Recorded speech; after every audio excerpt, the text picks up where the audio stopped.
You, much like me, are probably wondering, is Cillian Murphy in this film? He's not. I don't even care if that's a spoiler or not, but I won't let you be gaslit the way I was. But I guess you know what film we're talking about here, and we're going to jump into the review of that right now.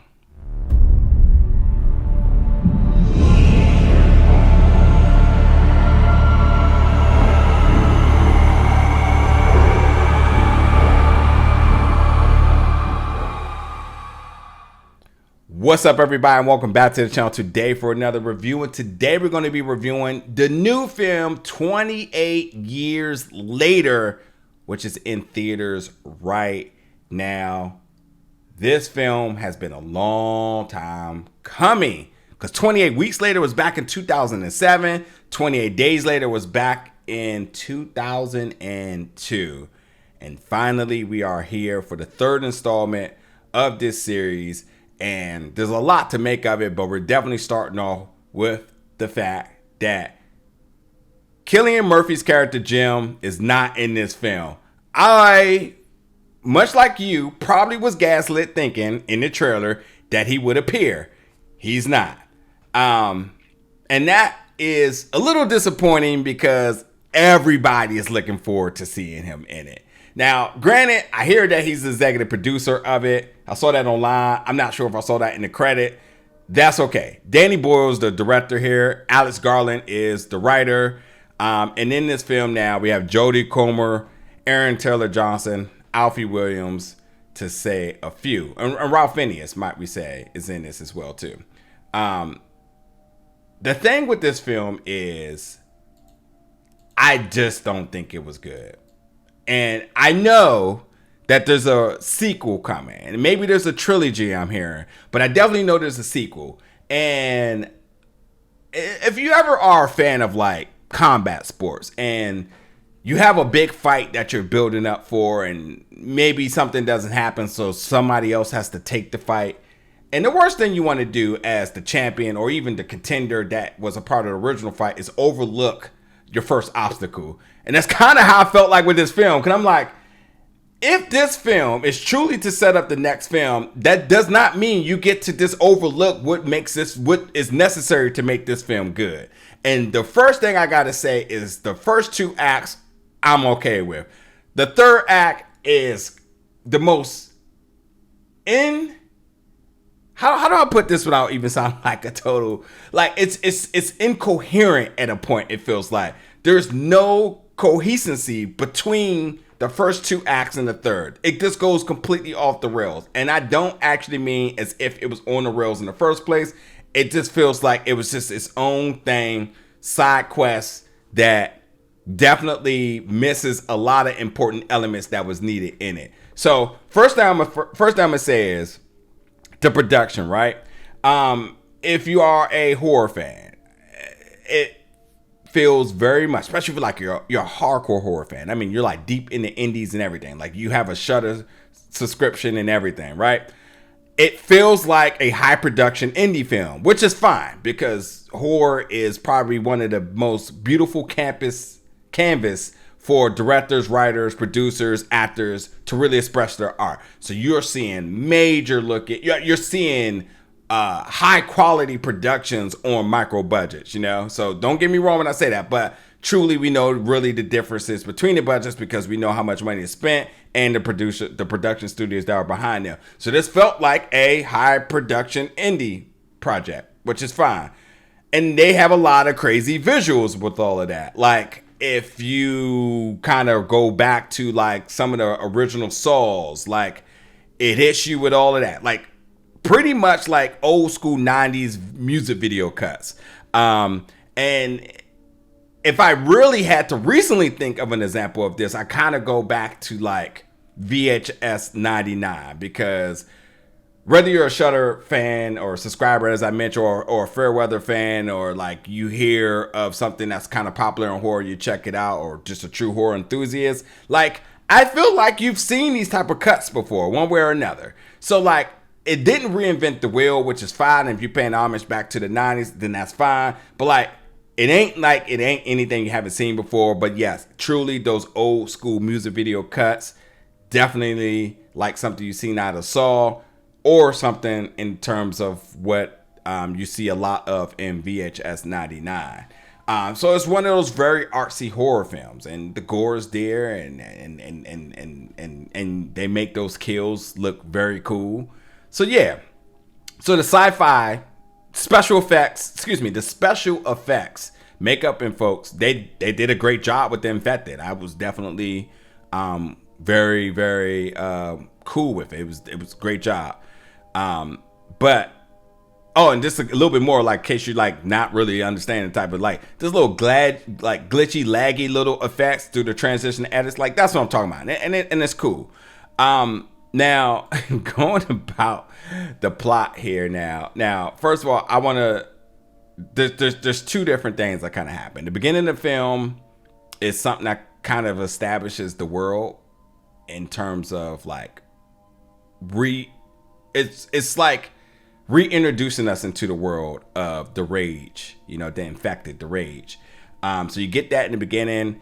You also get like some, old school TV visuals with the Teletubbies, and you see a Power Ranger sitting on the stand. So like it's painting the era. Then we move forward to 28 years later, and we're introduced to the family of Spike, who is played by Alfie Williams, and you are introduced to Jamie, who's played by Aaron Taylor Johnson, who happens to be his father, and then their wife Isla, who is played by Jodie Comer, who's battling a mysterious illness. So the thing with Jamie and Spike, Spike is maturing, and it's time for him to step outside of his community, to go out there, to go on his first hunt. Jamie is a scavenger. He knows how to do this.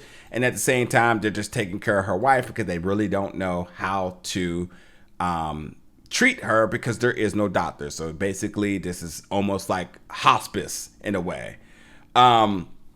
And that's where the emotional connection is supposed to be, because we obviously see that she's going through something. The son is trying to build a connection. The father is kind of not prioritizing her in the way that the son feels like it's fit. So like, I get it. Definitely some drama within the family.